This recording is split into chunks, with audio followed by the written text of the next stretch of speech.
معزز سامعین کرام، آپ سن رہے ہیں اپنے ہر دل عزیز چینل دیار اردو پر مستنصر حسین تارڑ کی کتاب راگ۔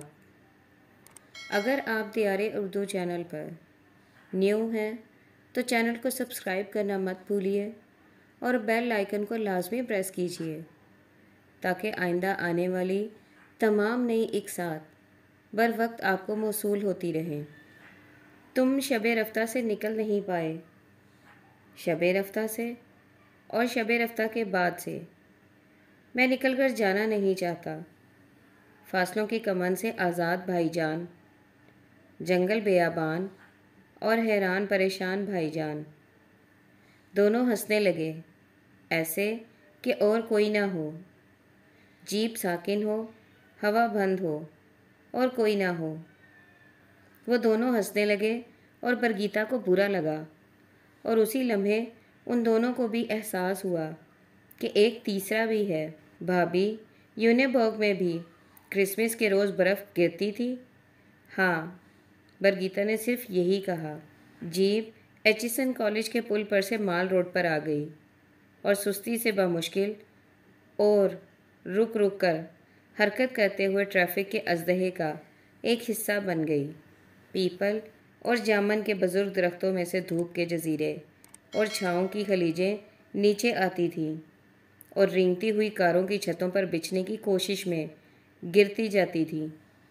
بائیں ہاتھ پر پرل کانٹیننٹل کی ستھری اور دیدہ زیب عمارت تھی۔ مردان نے اس کی طرف نہیں دیکھا، وہ اسے دیکھنا نہیں چاہتا تھا۔ یہیں آج سے کتنے برس پیشتر، ہاں یہیں، نہیں، وہ اس کی طرف نہیں دیکھنا چاہتا تھا۔ ٹریفک اگرچہ سست تھی لیکن وہ ابھی یہیں تھے، اور ابھی ان کے بائیں جانب باغ جناح کے جھنڈ اور سبز علاقے تھے جن پر ہلکی سی دسمبر کی سفیدی ٹھہری ہوئی تھی۔ آج یہاں بہت لوگ تھے۔ اس سے آگے چڑیا گھر کے بڑے دروازے کے آس پاس سستے اور بھڑکیلے لباسوں میں، غبارے ہاتھ میں، تیز میک اپ جو سیاہ چہروں پر چمکتا تھا، ہائی ہیلز میں ٹھپ ٹھپ چلتی ایسی عورتیں جنہیں سیدھا ہو کر چلنے کی عادت نہیں ہو رہی تھی۔ آج ان کی بھی ہیپی کرسمس تھی۔ نیز، merry Christmas to you. Same to you نیز۔ برگیتا نے مشاہد کی جانب دیکھا۔ وہ سامنے چیرنگ کراس کے چوک کی طرف دیکھتا جیپ چلا رہا تھا۔ کیا میں ان لوگوں میں سے ہوں؟ برگیتا نے سیاہ فام منخنی بچوں کے ایک گروہ کو دیکھا جو آئس کریم کے ایک ٹھیلے کے آس پاس کھڑے تھے۔ وہ بہت زیادہ صاف نہیں تھے لیکن ان سب کے کپڑے نئے تھے اور بے حد شوق تھے۔ ان کی بھی کرسمس تھی۔ کیا میں واقعی ان لوگوں میں سے ہوں؟ ریگل چوک کے قریب ٹریفک بالکل جامد ہو چکی تھی۔ صرف موٹر سائیکل سوار اور سائیکلوں والے اس ہجوم میں سے زگ زیگ چکر کاٹتے کسی نہ کسی طرح نکلتے جا رہے تھے۔ لوگ باغ یہ جانتے ہوئے بھی کہ اس سے کچھ فرق نہیں پڑے گا مسلسل ہارن بجا رہے تھے۔ مشاہد نے دائیں طرف دیکھا نہیں، صرف ایک روبوٹ کی طرح چہرہ ادھر کو جھٹک کر کہا، مردان، لکشمی مینشن۔ ہاں بھائی جان۔ مردان کی آواز ٹریفک کے شور پر تھوڑی دیر کے لیے حاوی ہوئی۔ لکشمی مینشن یا موجودہ احمد مینشن، جس کا چہرہ مال روڈ پر کھلتا تھا، ڈنگر سنگھ بلڈنگ کے بعد اس علاقے کے قدیم کالونیل فن تعمیر کی نمائندہ عمارت تھی۔ اس کے دائیں جانب بڈن روڈ تھی اور بائیں جانب ہال روڈ اس کے 3 منزلہ فلیٹ ایریا کے پہلو میں بچھی ہوئی تھی۔ مشاہد اور مردان کے لیے یہ عمارت ان کا بچپن تھی۔ بڈن روڈ کے ساتھ لگتا ہوا حصہ تو کافی عرصہ پیشتر مسمار کر کے وہاں ایک ماڈرن جیولری مارکیٹ کے علاوہ ملک شیک اور ڈرائی فروٹ کی دکانیں تعمیر کر دی گئی تھی۔ جیولری مارکیٹ میں ڈبی بازار اور سوا بازار کے نیم خواندہ لیکن شدید دولت مند سنار شفٹ کر گئے اور بقیہ دکانیں ان ریڑھی والوں نے خرید لیں جو اس سے پیشتر بڈن روڈ کے فٹ پاتھوں پر کاروبار کرتے تھے۔ اب کچھ عرصے سے احمد مینشن کا چہرہ ڈیپ فریزر بنانے والی ایک فرم کے جہازی سائز بورڈ تلے اوجھل ہو گیا تھا۔ بورڈ پر ڈیپ فریزر کے ساتھ کولوں پر ہاتھ رکھے ایک نخریلی خاتون دعوت نظارہ دے رہی تھی۔ لوگوں کا خیال تھا کہ یہ شہر کا سب سے بڑا سائن بورڈ ہے اور یہ لکشمی مینشن کی خوش بختی ہے کہ اسے یہاں آویزہ کیا گیا ہے۔ یہ وہ لوگ تھے جو بورڈ کے پیچھے نہیں دیکھ سکتے تھے۔ بورڈ کے پیچھے نامعلوم اور چپ چاپ طریقے سے، ایسے کہ دھول کا ایک ذرہ بھی فضا میں بلند نہ ہو، اس تاریخی عمارت کو مسمار کیا جا رہا تھا تاکہ یہاں بھی ایک پلازا تعمیر کیا جا سکے۔ اس سے پیشتر جب اس عمارت کو گرانے کی کوشش کی گئی تو مینشن کے مکینوں نے اور اہل لاہور نے شدید احتجاج کیا، چنانچہ بلڈوزر واپس چلے گئے۔ اب شہر کے سب سے بڑے سائن بورڈ کو وہاں آویزہ کر دیا گیا تھا اور دھول کا ایک ذرہ بھی فضا میں بلند نہ ہوتا تھا۔ بھائی جان، مردان آگے ہو کر بولا، کیا ہے جو ممکنات میں نہیں ہے؟ تھمے ہوئے وقت کے جزیرے بھی تو ممکن ہیں، جیسے مینشن کے کلاک ٹاور کا ساکت گھڑیال۔ تھمے ہوئے وقت میں یہ بھی تو ہو سکتا ہے کہ ہم دائیں جانب ہال روڈ پر اتر کر مینشن کے اندر چلے جائیں اور وہاں وہی دنیا ہو۔ منٹو صاحب کھڑکھڑاتے کھڑے پاجامے اور کرتے میں تانگے سے اتر رہے ہوں اور اوئے مشاہد کے بچے، آج بھی اگر تم نے میرے فلیٹ کی کھڑکی کا شیشہ توڑا ہے تو میں تمہیں پکڑ کر صفیہ کے حوالے کر دوں گا۔ مولانا اپنا 16 ہیٹ اور گروچو مارکس مونچھیں سنبھالتے انصاری ہوٹل سے نکل رہے تھے۔ اشفاق صاحب جی ایم اثر کو ملنے کے لیے آ رہے تھے اور اثر صاحب اور رتی پہ ماسٹر یاد ہے بھائی جان اور سمیتا۔ ٹریفک یکدم رواں ہو گئی اور وہ ریگل چوک سے آگے نکل گئے۔ یہ سمیتا کون تھی؟ برگیتا نے مشاہد سے نہیں، پیچھے مڑ کر مردان سے پوچھا۔ تھی، مشاہد نے کہا۔ جی پی او کے چوک میں ٹریفک کا ازدحام تھا لیکن حرکت میں تھا، اور یہی ہے وہ شہرہ آفاق پوسٹ آفس جہاں راجندر سنگھ بیدی ڈاک کے لفافوں پر مہرے لگایا کرتا تھا۔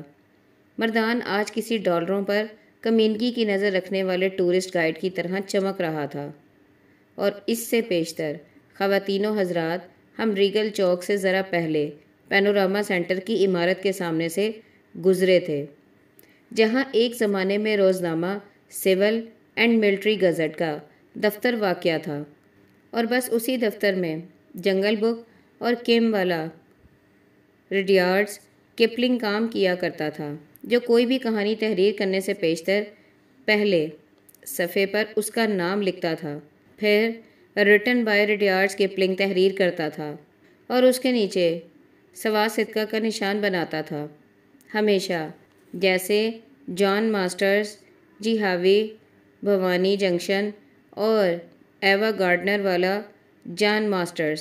کہانی کے پہلے صفحے پر پنجاب کے 5 دریا اور سورج اور دور برف پوش چوٹیاں بناتا تھا۔ جی ہاں، ہمیشہ، اسی کو تو ایپٹیو سینکریز کہتے ہیں۔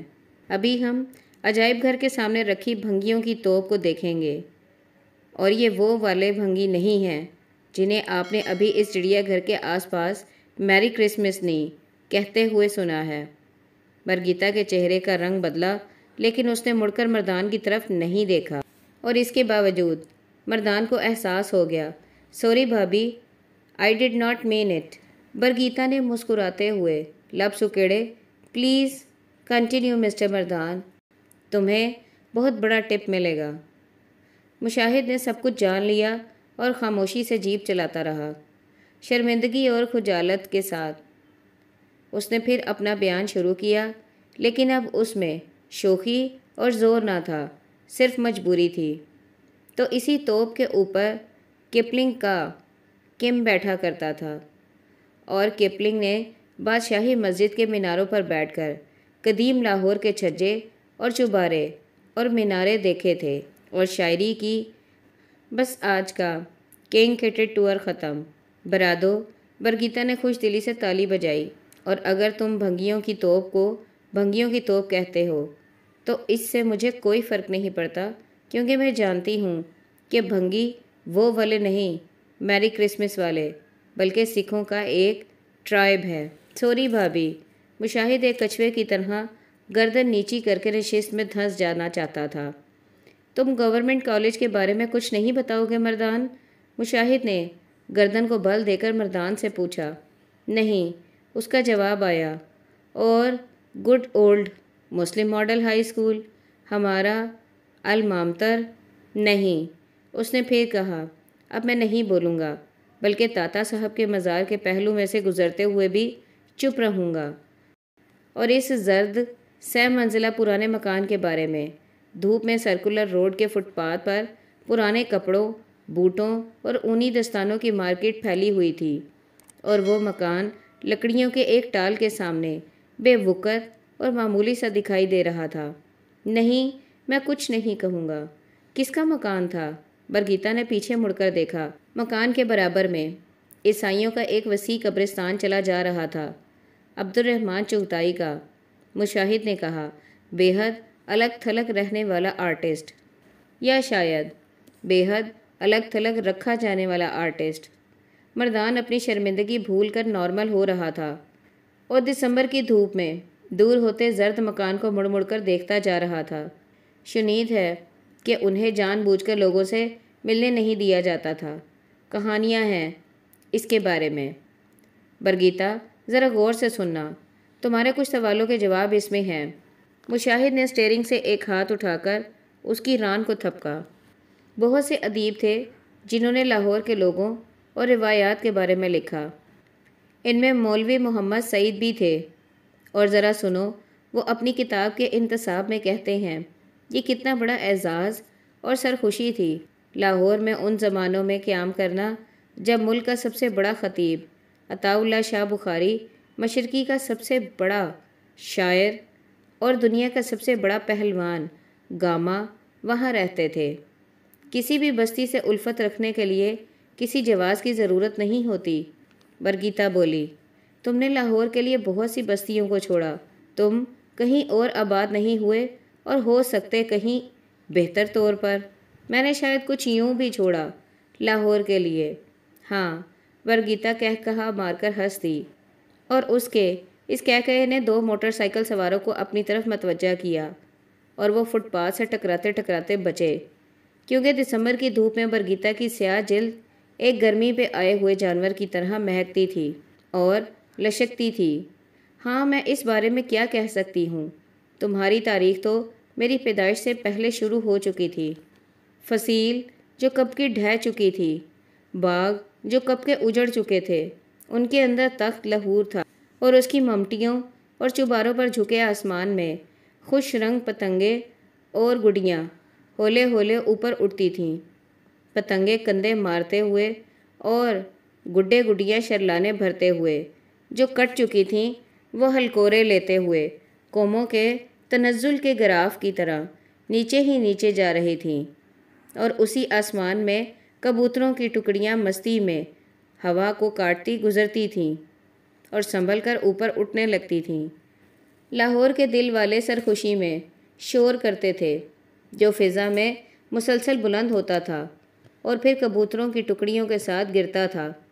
آج سرکاری سطح پر چھٹی تھی، حضرت عیسیٰ کی نہیں، قائد اعظم کی سالگرہ کی خوشی میں۔ برگیتا نے پیچھے مڑ کر مردان کو دیکھا جو لاہور شہر کے آسمان کو تکتے جا رہا تھا۔ مردان، میں تمہاری کمنٹری کو انجوائے کر رہی تھی، پلیز پھر سے شروع کر دو، پلیز۔ ہاں، ڈرائیور کو جگانے کے لیے باتیں کرتے جائیے، مشاہد مسکرایا۔ جناب، ہم بہت غلط جگہ پر اپنی کمنٹری کا آغاز کرنے لگے ہیں۔ یہ دائیں جانب لاہور کی ممنوعہ گلیاں ہیں جسے عرف عام میں جو کچھ بھی کہا جاتا ہے مجھ جیسا شریف شخص زبان پر نہیں لا سکتا، لیکن نقل کفر والی بات ہے۔ ان گلیوں کو ساجن کی گلیاں کہہ لیجئے، بلکہ ہیرا منڈی کہہ لیجئے۔ اور مشاہد مجھے یہاں لے کر نہیں آیا، میں نے اسے اتنا کہا، لیکن یہ کہتا ہے کہ یہ گلیاں شریفوں کے لیے نہیں ہیں، حالانکہ میں تو شریف نہیں ہوں، مشرقی کے کسی بھی معیار سے شریف نہیں ہوں۔ بلکہ برگیتا نے فکرہ ادھورا چھوڑ کر ہچکی بھری، تفصیل میں جانے کی ضرورت نہیں۔ مردان، میں تمہارے ساتھ کسی روز آؤں گی۔ تم کتنے روز کے لیے آئے ہو؟ چند روز کے لیے۔ تو پھر میری تمہاری ڈیٹ ہے ڈانسنگ گرلز آف لاہور کے ساتھ۔ ایک ڈیٹ، پان اور موتیے کے ہاروں کے ساتھ مکمل ڈیٹ، یہ وعدہ ہے۔ ہاں بھابھی، اور بادشاہی مسجد تو آپ ہر 2-4 ماہ کے بعد دیکھ لیتی ہیں۔ جب بھی آپ کا کوئی دوست سویڈن سے آتا ہے تو فہرست وہی ہوتی ہے، شالامار، جہانگیر کا مقبرہ، بادشاہی مسجد اور شاہی قلعہ۔ لیکن یہ فہرست بدل دی گئی ہے۔ آئندہ سے بادشاہی مسجد کے بعد دی ڈانسنگ گرلز۔ ان کی جیپ بوڑھے راوی کے پاس آ چکی تھی، راوی جو ادھر سوکھ چکا تھا۔ اب وہاں ایک پل تھا جس کے نیچے سے کچھ بھی نہ بہتا تھا۔ بادشاہی مسجد اور شاہی قلعے کی دیواروں سے لگ کر بہنے والا راوی اب ان سے دور چلا گیا تھا، اور تاریخ آپ کے سامنے ہے، بلکہ آپ کے دائیں ہاتھ پر ہے، مینار پاکستان کی صورت میں۔ ایسے ایسے با کمال دانشور اور فلسفی اس مینار کی تعمیر میں ملوث ہوئے کہ کیا عرض کروں، اور انہوں نے اسے بہت عرصے تک یادگار پاکستان کا نام دیے رکھا۔ دانشور اور فلسفی جو تھے۔ پھر بھائی جان جیپ روک دیں پلیز۔ مشاہد نے بریک پر پاؤں رکھتے ہوئے مینار پاکستان کی طرف دیکھا، اور مردان کی جانب دیکھے بغیر وہ جان گیا کہ اس کا رنگ نچڑ چکا ہے اور اس کا بدن ویسے ہی کانپ رہا ہے جیسے آج 7 کمروں والی کوٹھی کے غیر آباد کچے فرش والے کمرے میں کانپتا تھا۔ تم کچھ پیو گے؟ نہیں۔ کیا بات ہے مردان؟ برگیتا فکر مندی سے اٹھی اور جیپ سے اتر کر اس کے قریب ہو گئی۔ تم ٹھیک ہو نا؟ ہاں بھابھی، پلیز فکر نہ کریں۔ وہ سامنے تاریخ کا کراس روڈ ہے۔ کدھر جاتا ہے؟ ادھر ہم، ادھر تم، فاصلوں کی کمند سے آزاد۔ پلیز بھائی جان، اس نے منت کی تھی، اور مشاہد نے کہا تھا، دیکھو مردان، تم ایک آرمی آفیسر ہو، اور تمہارے چہرے مہرے سے اور چال ڈھال سے، جیسے تم کھٹ کھٹ چلتے ہو، دور سے پتہ چلتا ہے کہ تم سویلین نہیں ہو۔ ایک پولیٹیکل ریلی میں تمہارا کیا کام؟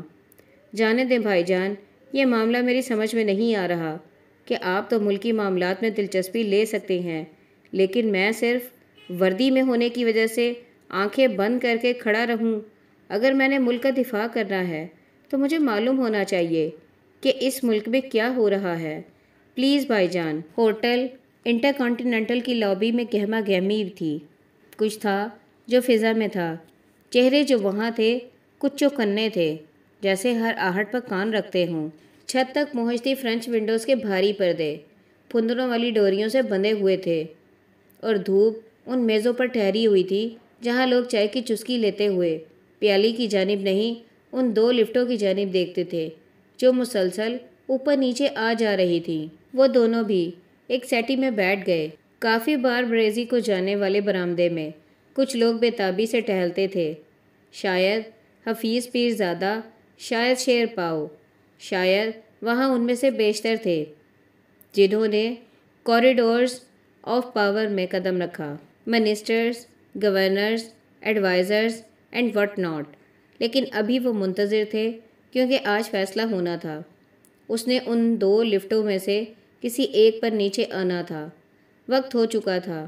ورکرز خبر دے رہے تھے کہ مینار پاکستان کے آس پاس ایک ریکارڈ کراؤڈ جمع ہو چکا ہے، اور نعرے لگا لگا کر ان کے گلے رند چکے ہیں۔ فی الحال انٹر کانٹیننٹل کے کوریڈور میں ٹہلتے ہوئے یہ لوگ اپنی گھڑیاں دیکھتے تھے اور بے تابی سے سگار پھونکتے تھے۔ وہ اوپر کیا کر رہا ہے انہیں یہ پرواہ نہیں تھی کہ لوگ سن رہے ہیں، اور وہ ایک دوسرے کے قریب سے گزرتے ہوئے بلند اور ایکسائٹڈ آواز میں کمنٹس دے رہے تھے۔ وہ دیر صرف اس لیے کر رہا ہے کہ وہ لوگوں کے نروس کے ساتھ کھیلنا چاہتا ہے۔ پھر ایک لفٹ نیچے آئی، مشاہد اور مردان کے عین سامنے۔ اس کے پٹ سلائڈز ہوئے، اور ایک لمحے کے لیے ذوالفقار علی بھٹو جھجکا۔ کھلے عوامی سوٹ میں، کف کھلے ہوئے، اس کی آنکھیں شاید بے خوابی کے باعث سرخ تھیں، اور وہ کچھ چبا رہا تھا۔ اس نے بالکل سامنے دیکھا اور باہر آ گیا۔ مصطفیٰ کھر اور دوسرے لوگ جھکے سروں کے ساتھ تیزی سے باہر آئے۔ لابی اور برآمدے میں ٹہلتے لوگ ایک میگنیٹ کی جانب سے بے اختیار کھنچے چلے آئے۔ میگنیٹ ان سے بے پرواہ ایک ڈیشنگ پرنس کی طرح ہاتھ ہلاتا صدر دروازے کی طرف چلنے لگا، اور یہی وہ لمحہ تھا جب مردان نے مشاہد کا ہاتھ پکڑ کر اسے تقریباً گھسیٹ کر بھٹو کے عین پیچھے چلنے پر مجبور کر دیا۔ صدر دروازے پر خاصی دیر سے منتظر ایک کار کے دروازے اتنی تیزی سے کھلے جیسے ہوا کے زور سے کھل گئے ہوں۔ بھٹو کار میں بیٹھنے لگا تو سفید شٹل کاک برقعے میں ملبوس ایک عورت جانے کہاں سے اس کے سامنے آ گئی۔ اس کے ہاتھ میں ایک عرضی تھی اور وہ بلند آواز میں منت سماجت کر رہی تھی۔ مردان اس لمحے خاصا نزدیک تھا۔ وہ عورت آہذاری کر رہی تھی اور میرے صاحب کہہ رہی تھی، لیکن یہ وقت ایک منت سماجت کرتی شٹل کاک برقعے میں لپٹی کسی ادیڑ عمر عورت کا نہ تھا، ڈیسٹنی کا تھا، تاریخ کے کراس روڈ پر فیصلوں کا تھا۔ بھٹو نے اس عورت کو قدرے درشتگی سے پرے کیا اور کار میں بیٹھ گیا۔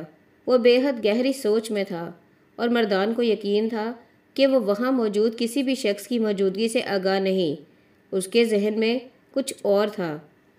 بھٹو کی کار ہوٹل کی راہداری سے نکل کر مال روڈ پر آئی تو مشاہد کی کار عین اس کے پیچھے تھی۔ کسی کو کیا پتا کہ وہ کون ہے، لیکن وہ تاریخ کا پیچھا کرنا چاہتے تھے۔ وہ کار جانے کہاں کہاں سے گزر رہی تھی۔ مشاہد کی کار کے پیچھے درجنوں کاریں چلی آ رہی تھیں۔ راستے میں کہیں کہیں لوگ کھڑے ہوئے تھے۔ بھٹو کو دیکھ وہ نعرے بلند کرنے لگتے اور وہ مشاہد اور مردان کو بھی لیڈران سمجھ کر ہاتھ ہلاتے، اور مردان اس ایک لمحے کی سلطانی کو انجوائے کرتا اور نہایت محبت اور متانت سے جواب میں ہاتھ ہلاتا۔ اس سفر کی ایک تصویر ایسی تھی جو اس کے ذہن پر نقش ہو چکی تھی۔ مینار پاکستان قریب آ رہا تھا اور کاروں کے اس کاروان کو لوگوں کے ہجوم کی وجہ سے بار بار رکنا پڑ رہا تھا۔ ایک مقام پر کار رکی۔ بالکل سامنے ایک ملنگ چیتھڑوں میں ملبوس ایک بڑے مقدر نما ڈنڈے سے بھنگ گھونٹ رہا تھا۔ اس نے ادھر مینار پاکستان کی جانب رواں ہجوم کو ایک نظر دیکھا۔ اس ایک نظر میں وہ کار آئی اور پھر اس میں سوار وہ پرکشش شخص نظر آیا جو سب کا چہیتا تھا۔ ملنگ نے اس کے چہرے کو جانا اور پھر پوری طرح پہچانا، اور پھر یکدم کھڑا ہو کر بے اختیار ہو کر والہانہ طور پر ناچنے لگا اور نعرے لگانے لگا، آوے ہی آوے، ساڈا بھٹو آوے ہی آوے، ساڈا بھٹو۔ اور بھٹو نے ہاتھ ہلا کر اسے ایک خاص مسکراہٹ سے نوازا۔ یہ واحد مسکراہٹ تھی جو اس روز اس کے لبوں پر آئی۔ ٹریفک رواں ہوئی اور اب ان کے سامنے جلسہ گاہ کے اندر جانے والا راستہ تھا جسے ورکرز لوگوں کے ہجوم کے آگے دیوار بن کر بنا رہے تھے، اور بھٹو کی کاریں اس میں سے گزرتی جا رہی تھیں۔